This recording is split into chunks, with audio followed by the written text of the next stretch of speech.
नमस्ते किसान साथियों, मैं गणेश किसान फिर से किसान कार्यशाला प्लेटफॉर्म पर आज हूँ बुल्ढाना में संग्रामपुर तहसील में काकनवाड़ा गांव है। वहाँ पर मैं कुछ चीज़ दिखाने का प्रयास कर रहा हूँ जो कि किसानों के बहुत फ़ायदेमंद है और किसानों ने इसको अगर एप्लीकेशंस किया अपने खेतों में तो आपको ये डिफरेंस समझ में आ सकता है। एक ही गाड़ी में पौधा आया हुआ है, ये ए साइज़ है तो ये बी साइज़ है। ओके, यहाँ पे भी पौधा उतरा, यहाँ पे भी गाड़ी अनलोड हुई। एक ही लेबर यहाँ पे पहले सवेरे केला लगा, यहाँ पे दोपहर के बाद में केला लगा, लेकिन केले की क्वालिटी देखिए।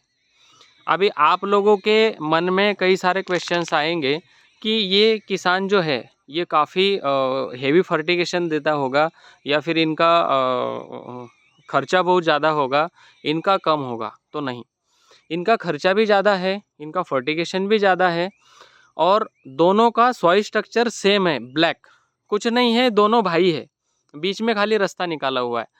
तो इसके पीछे का राज क्या है ये थोड़ा सा मैं दिखाने का प्रयास करूंगा, इसलिए कि हर किसान ने अगर ये चीज़ों को अपने खेतों में एप्लीकेशंस किया तो आपके मन में ये क्वेश्चन नहीं आएगा कि मैं वैरायटी कौन सी लगाऊं और वैरायटी लगाऊं तो कैसे लगाऊं। ठीक है, ये काका जी है, ये खास तौर से मेरे साथ में इसलिए चल रहे हैं क्योंकि इनके घर पे खुद के यहाँ पे इन्होंने बेड पे केला लगाया और बेड पे केला लगाने के बाद में इनके जो रिजल्ट मिले हैं, जो कोरोलरी जो हुआ है, मतलब जो परिणाम इनको मिला है वो अद्भुत है। थोड़ा सा मैं दिखाऊंगा, इसके पहले इनका मैं परिचय लेता हूँ। काका नमस्कार। नमस्कार। आपका परिचय बताइए। देवलाल विश्वनाथ लढा, काकनवाडा, राहणार काकनवाडा, तालुका संग्रामपूर, जिल्हा बुलढाणा. काका तुम्ही जे आता माझ्यासोबत आहेत, तर नेमकं तुम्हाला शेतकऱ्यांना काय सांगायचं आहे आणि काय दाखवायचं आहे? मी शेतकऱ्याला फरक सांगतो बा, हां की जसं मी पहिले 2 वर्षाच्या अगोदर मी काकरांना केळी पेरत जाव, हां तर ते मला मुलाचं काही पटेना. हां ते मुलगा आणि ते बेटवर हां मी म्हणू काकर म्हणजे इंडियाला पैसे जास्त लागतात, हां त्या मजुरीच्या बचावासाठी आम्ही काकरान पेरत जाव. हां हां तर यंदा अनुभव कसा काय आला, की एका साईडला आमचीच केळी आहे की नाही ते बेडवर पेरेला आहे, हां सामनावाल्यानं केळी ते काकरात पेरेला आहे. हां हां एकाच दिवसचा पेरा. हं हं सकाळी आमची केळी लावली, हं दैपाडच्या साईडला दुसऱ्या साईडनं लावली. हं हं हं तर त्याच्यात याच्या केळीपेक्षा याची मेहनत जास्त आहे. हां हां हां आमची याच्यापेक्षा केळी म्हणजे मेहनत कमी आहे. कमी आहे. तर या काकराचा आणि बेडचा एवढा फरक आहे बा. हा पहा, हे बेडवरील केळीचा बुंदा पहा. ही जी केळी लागवड आहे हा ही बेडवरती केलेली आहे, हा, हे बेडवर करेल आहे. बरोबर? हा हिचा म्हणजे आतमध्ये बेड पाडलेले आहेत हो, आणि ही जी केळी आहे हे काकरावरली आहे. हे काकरावरची आहे. काकर म्हणजे काय की 5 फुटावरती हा, नाली हा. मारणे, हो नाली मारल्यानंतर तिच्या ड्रीप टाकणे किंवा न टाकणे, पाणी भरणे हो आणि पाणी भरल्यानंतर केळी लावून देणे, हो, बस बरोबर? हो आणि प्रत्येक 30 दिवसाला 40 दिवसाला वाया फिरवणे, हो. बैल घुसवणे किंवा ट्रॅक्टर घुसवणे, नाही, बैलेनेच वय काढली. बरोबर. त्याचं पण ज्यावेळेस तुम्ही आता बघा दोघांमधला जर डिफरन्स बघितला हा. तर केळ्याच्या पानांची क्वालिटी, या झाडाच्या बुंध्याची साईज, बेडवरल्या केळीचे पानाचा फरक म्हणजे मोठा दिसते, बरोबर. आणि काकऱ्याच्या एरली पानाचं जसं आखूड राहते. तर शेतकऱ्यांना तुम्ही काय सांगण्याचा प्रयत्न करता? मला म्हणणं असं आहे की सर्व कास्तकारांनी फक्त मी जेवढं मला अनुभव आला तेवढा मी तुम्हाला सांगतो. म्हणजे कसा बेडवरला आणि काकरावरला फरक एवढा आहे. तर मला म्हणणं असं आहे की सगळ्या कास्तकारांनी बेडवर पेरा. नियोजन आणि करा. दुसरी गोष्ट कशी, तेवढा जो निंद्याचा खर्च येते की समजा तेवढ्या खर्चाला तुम्ही पाहू नका. म्हणजे फरक तुम्हाला म्हणजे घडातही फरक पडते, वजनातही फरक पडते, वाद्यातही फरक पडते. बेडवरली केळीचा वादा खासच नाही, काकरातला केळीचा वादा आखूडच येणार आहे. आता याच्यामध्ये भरपूर शेतकऱ्यांचे प्रश्न असे असतात की बेडवरची केळी पडवून जाते, नाही पडत नाही, बरोबर? नाही पडणार. तुमच्या बी मनामध्ये 3 वर्ष हो हो, पहिलं होता. मी 82 सालापासून केळी पेरून आलो साहेब. 82 सालापासून 82 सालापासून. मग विचार करा, आता तुमच्यासारखे शेतकरी जेव्हा अडॉप्ट करताय की नाही बेडवरती केळी पेरली पाहिजे आणि बेडवरती, आता बेडवरतीचं नियोजन जे आहे काकाजी, की बेडवरती केळी करताय ठीक आहे, परंतु केळी लागवड करत असताना केळीचं नियोजन जर करतायत आणि आपण जर का गेल्या 20 वर्षापासून 22 वर्षापासून जर का केळीचं कंटिन्युअसली क्षेत्र घेतो आहे एकाच हिच्यामध्ये, तर आपण जमिनीला विश्रांती द्यायला पाहिजे. दुसरी गोष्ट, जमिनीला विश्रांती देणे म्हणजे काय की तुमचा हरभरा वगैरे निघाल्यानंतर त्याला अजून 2-4 महिने थोडंसं जमिनीला तापू देणे. तापू दिल्यानंतर त्याच्यामध्ये बरोबर. हिरवळीची खतं पेरणे. हो. हिरवळीची खतं जमिनीमध्ये दाबणे. दाबल्यानंतर कमीत कमी किमान चांगली खतं हो. जी आहेत ती 1005 ट्रॉल्या टाकणे.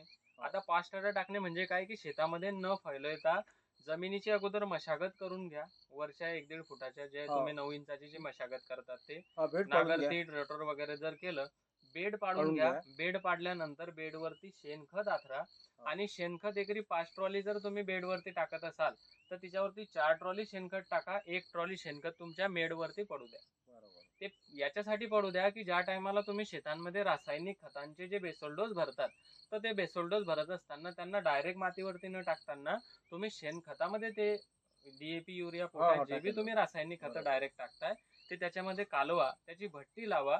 भट्टी लावल्यानंतर तुम्ही शेतामध्ये ऍप्लिकेशन करा. बरोबर. आता हा झाला न्यूट्रिशनचा रोल. त्याच्या आधी ज्या गोष्टी आहेत की तुम्ही म्हटलं की बेडवरती केळी लावल्यानंतर गवताचा प्रादुर्भाव भरपूर भरपूर होतो होतो. कारण आपण शेणखत पण टाकलं त्याच्यामध्ये. हो. तर शेणखत टाकल्यानंतर तुमची ड्रीप टाकली तुम्ही बेडवरती हो. की काय करायचं, तुमचा बेड जो पडलेला असतो काळ्या जमिनीमध्ये 7 ते 8 इंचाचा बेड पाडायचा. हो. बुरान वगैरेच्या ज्या जमिनी आहेत त्याच्यामध्ये 4 ते 5 इंचाचा बेड पाडायचा. बरोबर. फक्त काकर मारून घ्यायचे म्हणजे ऑटोमॅटिकली बेड बनून जातो. बनून बरोबर. जातो. ड्रीप आथरायची. ड्रीप आथरल्यानंतर ड्रीप चालू करायच्या आधी हो. लक्षात घ्या, ड्रीप चालू करण्याच्या आधी त्याच्यावरती सरीमध्ये चालायचं आणि पेंडामेथ्रिन नावाचं औषध मिळतं, तणनाशक. हो. त्याच्याने जमिनीवरती कोणत्याही प्रकारचा साईड इफेक्ट होत नाही.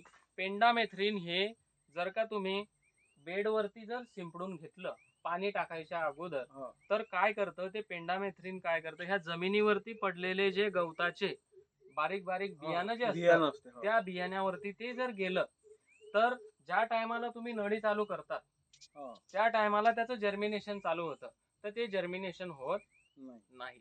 म्हणजे तुम्हाला पहिले 40 ते 45 दिवस गवत उगवलेलं दिसत नाही. म्हणजे तो एक तुमचा चांगला फायदा आहे. काही नाही, फक्त साहेब फक्त 2च निंदाचं आहे ना हो. तिसऱ्या निंद्याला आता गवतच नाही. काही शेतकऱ्यांना बाया मिळत नाही, गवत अचानक वाढून जातो, मजूर भेटत नाही, अचानक पाऊस चालू होऊन जातो, पावसामध्ये अति जास्त पाऊस येतो, जाणार कोण, मग त्या टायमाला केळीपेक्षा गवतच वाढतं. पण गवतापासून केलेलं काही फरक नाही पडत तरी साहेब. भरपूर न्यूट्रिशन मॅनेजमेंट पुअर होतं कारण गवत हे केळीचं न्यूट्रिशन पूर्ण ओढून घेतं. तर पेंडामेथ्रिन मारायचं. पेंडामेथ्रिन मारलं रे मारलं की मग तुमच्या नळ्या चालू करायच्या आणि नंतर केळीची स्वाईन करून टाकायची. आणि ज्या ड्रिंचिंग आहेत, ज्या स्प्रे आहेत, जे खतं आहेत, जे जीवाणू आहेत, जसं भूप्रहरी भूमित्र जे कल्चर बनवायला मी सांगतो हो. तर ते कल्चर आधी सोडून द्यायचे जमिनीमध्ये. म्हणजे मायक्रोस्पोरल जे आहेत, फंगस असू द्या, बॅक्टेरिया असू द्या, ते तुमच्या जमिनीमध्ये पहिल्यापासून मित्र जीवाणू जर तुम्ही सोडून दिले तर मग तुमची येणारी हुमणी अळी असू द्या, हो. कटवर्म असू द्या, तुमचा फंगस असू द्या, तुमचा रायझोप्टोनिया असू द्या, काहीही असू द्या, तो तुमच्या केळीला लागत नाही.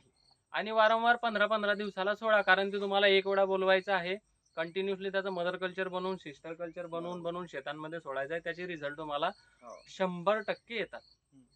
ठीक आहे. हो.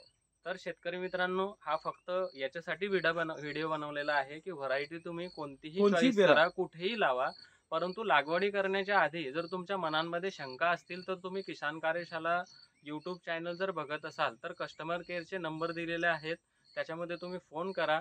तुमच्या मनामध्ये ज्या काही केळीविषयक शंका असतील तुम्ही त्याचं निरसन 100% तिथं तुम्हाला मिळेल.